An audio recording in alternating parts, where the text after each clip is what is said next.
I'm Aryeh Schwartz with my co-host Rachel Galligan, and welcome to the Winsidr show, where it's all about the W. Today, we're talking USA Women's Basketball National Team.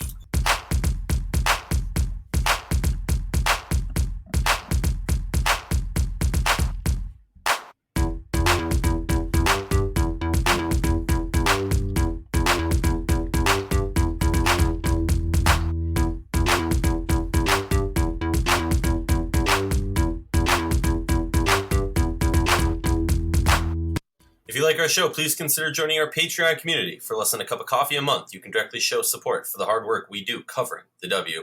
A quick comment, a correction to our last podcast episode. Elena Iguapova is still signed by the Sparks. I know last episode with Gabe, we spoke about her and how she deserves another chance in the W. To be clear, she was signed by the LA Sparks. We misread some of the information. And it is a fact that she's still under Sparks rights, which means that she could be coming over this next season. Obviously, this gets into the very confusing rosters and all the information that goes into it. And sometimes a WNBA team can sign a player and hold their rights for whenever they are ready to come over to the league. She did not come over. I repeat, she did not come over last season. All right. Let's move on to this episode. Rachel, nice to have you back on the show. I'm so happy to be here. How are you doing, my friend? Honestly, I'm a little shook, and I'm happy we're doing this this USA basketball topic. I know it's kind of out of our wheelhouse. It is WNBA players, so I think we're totally fine doing it. And you know, you've played college ball, so you can talk from that side of things. But as we all know, the biggest news story of recent history since the Washington Mystics won the WNBA Finals 2019 is the USA Women's National Basketball Team, short of many of their stars, true, but still all professionals in the league, lost to the Oregon Ducks. Yeah. I'm speechless. I mean, are you asking me my take on it? Because I think it's amazing. I think it's fantastic. I think there's no doubt in my mind that Oregon's the number one team in the country in terms of college basketball, which everybody knows I follow vigorously. We could talk about Sabrina Ionescu. We could go down their entire roster of even just the young talent that's come in, and we're going to be talking about for years to come. But I'm not surprised that Oregon won.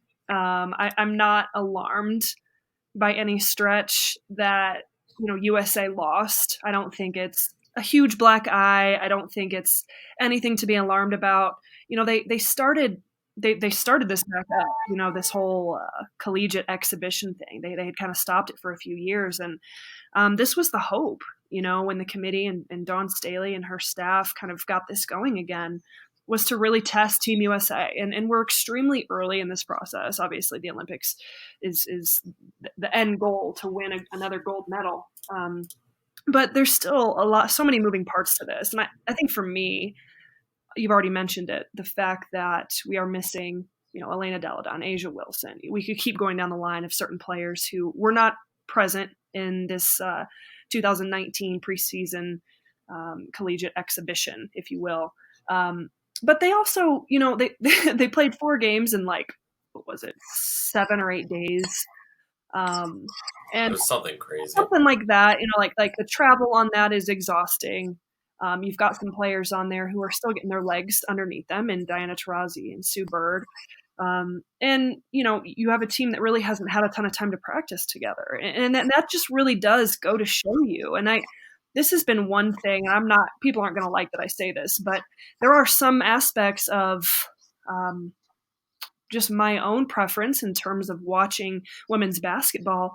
You do see an appreciation for the collegiate game, because these teams have so much time to in the preseason, in the off season. They're practicing a month before their first game, and there is a bit of cohesion there, and they're starting to gel a little bit. And then you face a team like Oregon that is a veteran-led team by the best player in the country, and Sabrina Ionescu, and so they've had a ton of time together. And I think in some ways, college basketball, in my opinion, can, at the highest levels, look better than certain WNBA teams at times. Now, I'm not saying it's better than WNBA teams. I think if anyone doesn't understand what I'm saying, feel free to have a conversation with me. I just think it's very difficult for these WNBA players, let alone a Team USA who gets very little time together to have any continuity as you're continuing to build chemistry. And so us being this early in the process of just the team getting their legs back underneath them, getting time to practice together. The fact that it's November and we're competing for a gold medal months from now is a good thing. I think they were tested in all the ways that they hope to be tested. I think it probably revealed some things that needed to be revealed, and in the long run, we're going to look back on this and probably be thankful. Like Sue Bird said it perfectly. You're never too old to learn lessons. And this is a lesson that they needed to take with them. But in my mind, in the long run, this is going to be a good thing. I completely agree with you. And this has been something I've complained about for so long. And this is honestly just a complaint to the W, because you need to give the players an actual training camp. Like the WNBA training camp is a joke. Just a joke. I know, I completely get what you're saying. Like we've talked about this for years now, where, the collegiate basketball teams spend months working on their style of play, and individual teams truly have a unique style. As in the W, yes, teams have a unique style, but it's a lot more rushed and it's not as smooth. Like that's why later in the season, it's you'll really see growth of these teams. Absolutely. Because the first half, again, I always get crap for, 8 games into the season. I'm like, oh, we're basically, a third of the way through the season. And everybody's like, or fourth of the way through the season or whatever. And everyone's freaking out at me. Like, you got to calm down. You got to calm down. And I get it. I understand that essentially the first quarter or the first third of the season is training camp for these WNBA players. That being said, we are talking about a professional basketball league. They started off winning USA basketball. They were looking good against multiple teams. But this loss to the Ducks irked me. And the reason it irked me, Rachel, and I'm sure we're not going to agree on this like we always do, is I take this more so as a blemish to the WNBA than it is to USA basketball. And the reason I say that is because the roster that was there for that game was not a representation of USA basketball, in my opinion. Like you said, they're missing Elena Deladon. You have half the roster coming back from injury. You're honestly missing the young stars too. Asia Wilson, Diamond DeShields, Arike Gumawale. You're missing key players, and I'm not even talking about the vet key players that we're missing. But when you put a roster together that has WNBA players, and honestly, the first name that comes to mind, Alicia Gray, that is just troublesome. First of all, I got some questions. Why was Alicia Gray stuck on Ionescu so much? I'm a fan of Alicia Gray. Was proud she won Rookie of the Year a couple of years back. Think, she's kind of had a sophomore slump, is kind of slumping a little bit. But, I don't view her as a lockdown defender or someone who's going to intimidate the best player in college women's basketball. Well, I feel like for me, and I definitely hear what you're saying. I think grand scheme of things, we have to keep in mind, this is an exhibition.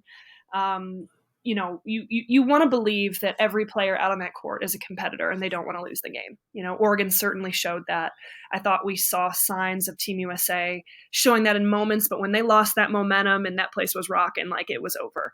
The part that was alarming to me, and I was frustrated with, was the on-ball defense. And even at times, that backside defense. I mean, there were moments where certain players, Gray, I can think of an instance, was blown by, and Oregon goes and lays it up. Instances. And instances. Ionescu in particular goes and lays it up. And I remember the backside rotation, I can't remember which player it was, but didn't even slide over to contest the shot. It was it was just given up.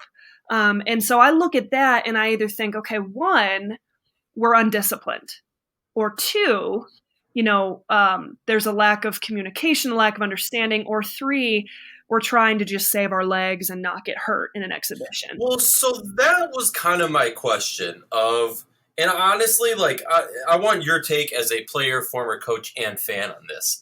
So get 3 hats ready. My question is, how much of this, looking at the game, because I looked at it much more so, I think, all right, let me put it this way. When my biggest concern is that you're talking about professional players, these WNBA players, the USA basketball team, everyone on it plays professionally. You will not be able to say the same for that Oregon Duck roster. So my thing is, that's what the concern is that's why I think it's a blemish on the W that they lost, because you're talking about even if it's not the greatest WNBA player, they're losing to players that aren't even going to make the W realistically. Then I look at it and I go, I have trouble believing what I saw. So could it be, or how much of the loss is because, you have half your roster coming back from injury, you have half your roster who is coming back from injury and playing in this game pretty old, past their prime, not in the greatest shape of their lives. And at what point is it kind of them going if we're going to win this game, it's going to come by the way we want it to come.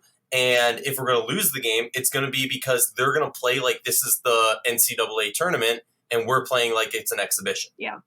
Well, it's hard to gauge, when you're not in the locker room, you're not in their minds. But I think there were certain plays where you saw high levels of competitiveness. And then you had plays like the ones I was just talking about where, you're not even sliding over to contest a shot. To me, that shot, that non-contest speaks volumes to, well, let me save myself. I don't want to, kind of like this, this is an exhibition type of mentality. And I'm not speaking for every person on Team USA. I'm talking about that specific instance that I saw.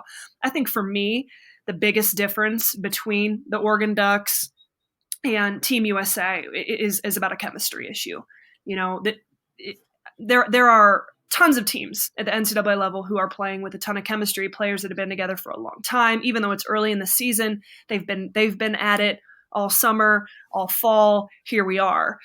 Team USA, everyone's starting to get together. People are still missing. It's hodgepodge. So that on-court chemistry, that on-court teaching, how much film has even been able to be watched of this team? These women are still getting accustomed to playing together, even those who aren't even going to be in the Olympics. So that for me, that's the biggest thing, as opposed to kind of what you're saying, am I not going to compete? Am I going to hold back? I just think a lot of this falls on the issue of chemistry and getting your legs back underneath you, honestly. A question that was on everyone's mind, how worried are you after this loss for their record setting, soon hopefully to be, 7 gold medals in a row? How worried are you? I'm not worried at all. I mean, it's going to be great. I think women's basketball as a whole across the globe is continuing to improve. I get the honor to be able to witness that firsthand a lot of times. Australia is always going to be extremely talented. Spain is. I was gonna say, is your girl Liz Cambage sitting there licking her chops, going, "Hey, if Oregon can beat them, come on, Opals, we can do it." Yeah, I mean, I think that the Australia in particular is always kind of definitely vying for the United States, but they know as well that who was missing from that roster, and that it's a November exhibition game, and this is something that hasn't been done in a while. 4 games in 8 days. I mean, there's a lot of moving parts to this. So, I think it's a reminder to Team USA that, you're not invincible. Not that I'm insinuating any of them believe that, but yeah, you can be beat. We've lost before. This is a big Olympics. Some new players and some icons who this is their last go around, and so having your mind in the right place and being prepared the right way is extremely important. Especially as we talk about Sue Bird and Diana Taurasi. But, the good news is they're in Argentina now. Thank God they finally made it safe. That this will be a great few days starting tomorrow, 14th, for those of you who are listening, to start, that next phase of preparation. And then it was announced at the beginning of 2020 in January and February that they're going to face UConn and Louisville, which is going to be another tremendous collegiate test for Team USA. So I'm not worried about the gold. I always have a ton of confidence in the United States and our basketball ability. I think most would agree we are the greatest in the world, but you still have to bring it. You have to compete night in and night out. And what is it that makes us the greatest in the world? And it comes with that level of competition. It comes with that discipline, and it comes with chemistry. Well, so tell the fans real quick, who are some players, like every game so far, there's been one player on the collegiate teams that has gone off for like 25, 30 points. Who on UConn or on Louisville, I said it right, are those players that you're kind of like, oh, they might go off?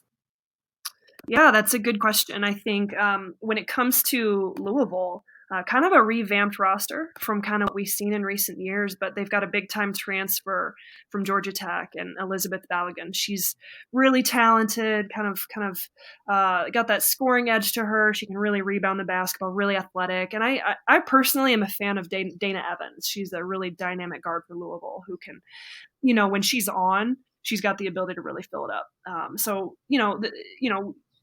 A lot of different players on Louisville that, as it's early in the season for them, we're going to kind of have to see who steps up and fills some of those roles. For Connecticut, Kristen Williams, still young, but my God, she's coming off a huge start with UConn. Just dropped 24 points the other night.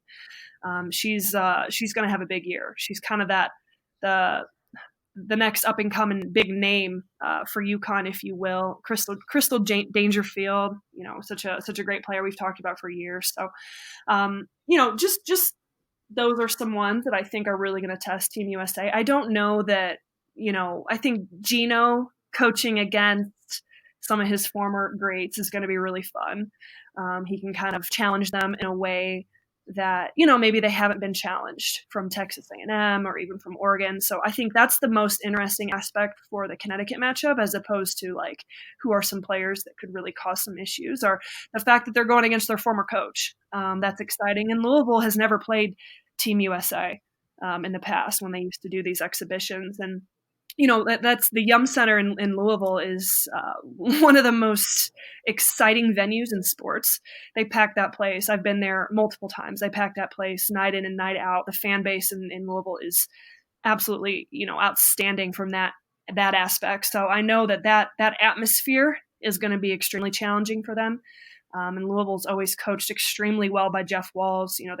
They can always score it. They really push the pace. They're disciplined, and they're going to test Team USA in ways that they haven't been. I might even try to get to that one, because that one's going to be that exciting. But those are going to be two tests, and they're going to be tested in different ways in which they were in these 4 fall exhibition games. Now, for all the talk that we've had about this USA women's basketball team not succeeding, and you know me, I hate men's basketball. I don't like to cover. I don't like to compare. But I will say, no, honestly, like, typically men's basketball is just like, oh, we'll play defense in the last 2 minutes and we'll dunk it a bunch and, oh my God, cool, whatever. Not my personal take, whatever.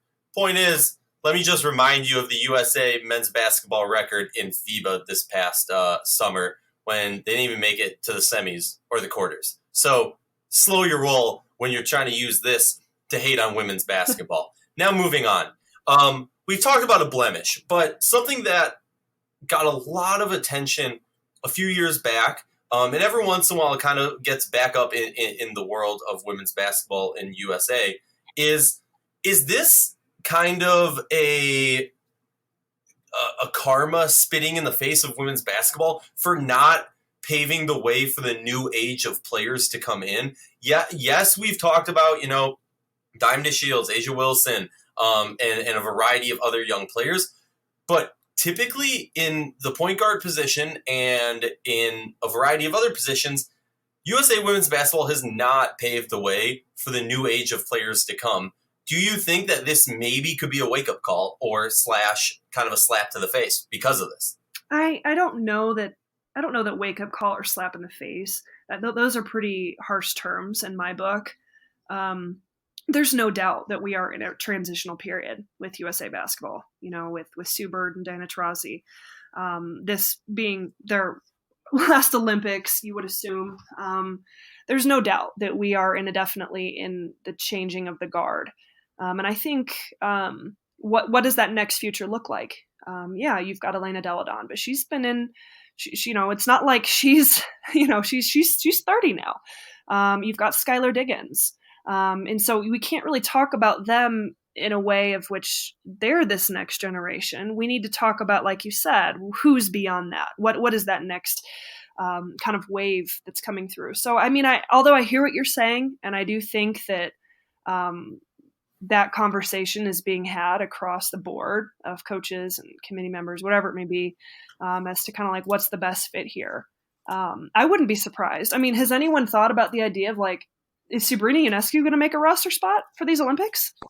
I mean, that's the question. I mean, I don't know if not that I have any idea whatsoever how these decisions are made and what they talk about, how whatever. But I'm looking at this and I'm like, well, forget the hype around her. I've been able to watch her since she was in high school and how she's evolved. I mean, she is one of the highest level competitors coming into this next generation, and teammates, and leaders on the floor. How do you not look at someone like Ionescu and look at kind of these other names that are on the roster going like, well, I would absolutely make that change. So I think, it's still so early on. What is that final roster going to look like that's heading over there? In 2020, a lot's to be said about that. But you're exactly right. That we have got to find a way. We have got to continue the conversation of developing this next generation. Oh, it's a must. And also, there's going to be some superstar from the W who's going to be pissed off when they're kind of put in their play. Because let's be real, if you're making USA basketball, you're the superstar in the team you're coming from, and you're probably been the superstar your whole life. And you're about to get booted for a college player, and that's gotta suck. And that's the nature of the beast. We're talking about one team, and there are so many. We talk about making a roster spot in the WNBA is difficult. I mean, talk about making a Team USA roster. I mean, you can't just look at it skill for skill. You have to put players together who work well together. There's a chemistry aspect of it. There's a leadership aspect there. You have to bring in players who are willing to accept 4 or 5 minutes a game, who are starters on a WNBA program. So there is such a mental aspect of this, of putting a group of women together who have the mentality and the I don't know what the right word is, but selflessness and all of that to accept roles that is different than what they are used to having. That's a challenge. That's a huge challenge for this committee, for the coaching staff, and people get upset about it. It's just kind of the nature of the beast, and everyone's got an opinion, and that's the beauty of it. At the end of the day, we all could have our opinion of who we think is better than another, who should be on this roster, who should be going to Tokyo or not, but. We all know at the end of the day, we have to have the support of that coaching staff. We have to have the support of that committee, that they see what's going on in practice day in and day out. They know the conversations being had amongst these teams. And it goes far beyond just skill or name notoriety. There's a meticulous decisions being made day in and day out as to what is the best group of women who can work together to give us the best chance of securing that gold medal. When you said we know, I thought you were going to be like, that Candace Parker will not play for this team. That's going unsaid, yeah. All right, last question, and then I'll let you go, Rachel.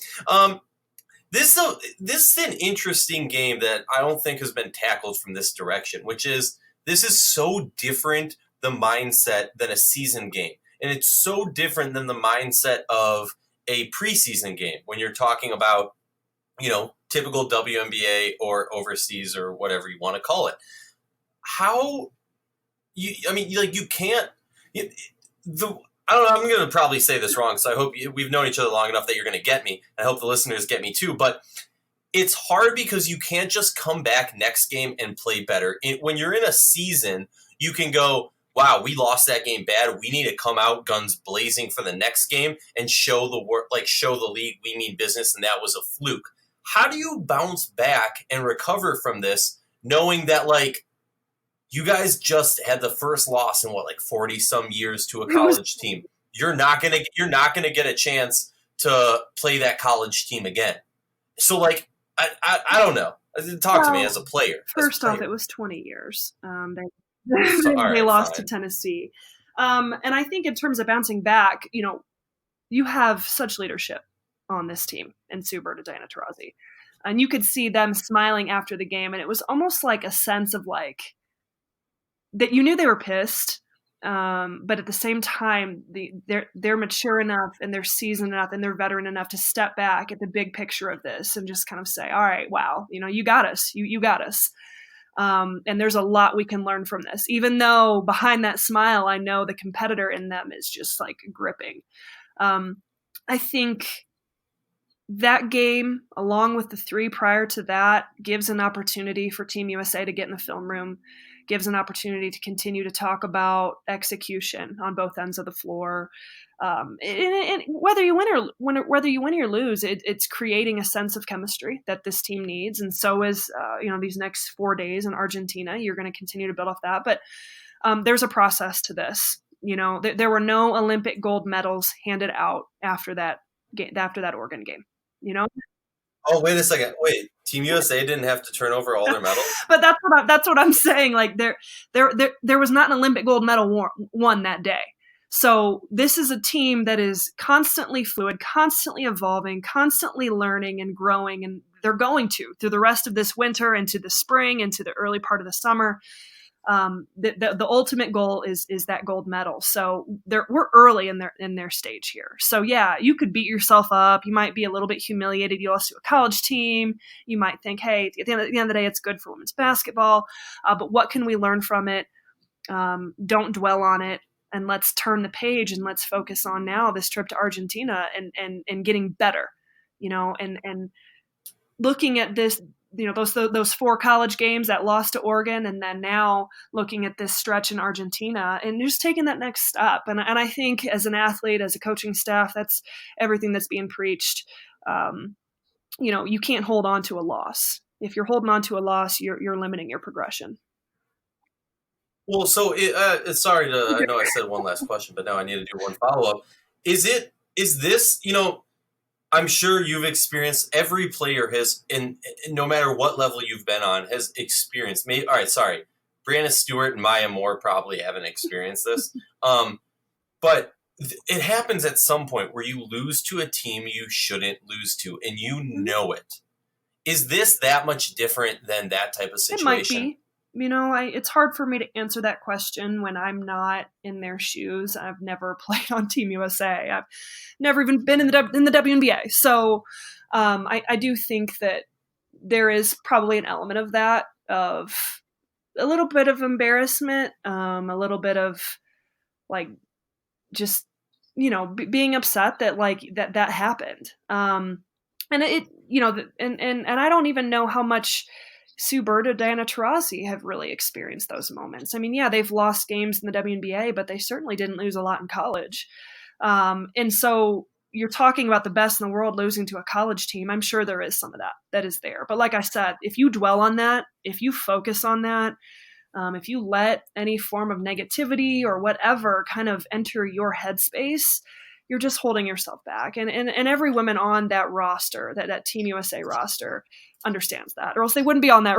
They wouldn't be on the roster competing for a gold medal. So I just think sometimes you take an L. You take an L that's not that fun. And what can you learn from it? And any true elite athlete, competitor, any true champion understands that. And I guarantee that's what they're doing. Well, Rachel, as always, I appreciate your time. And as always, we believe the players of the W and its community deserve the same in-depth analysis and respect that men's sports receive on a daily basis. Please consider joining our Patreon community to help support us in the hard work that we do. There is no off-season for the WNBA players, so there's no off-season for Winsidr, where it's all about the W.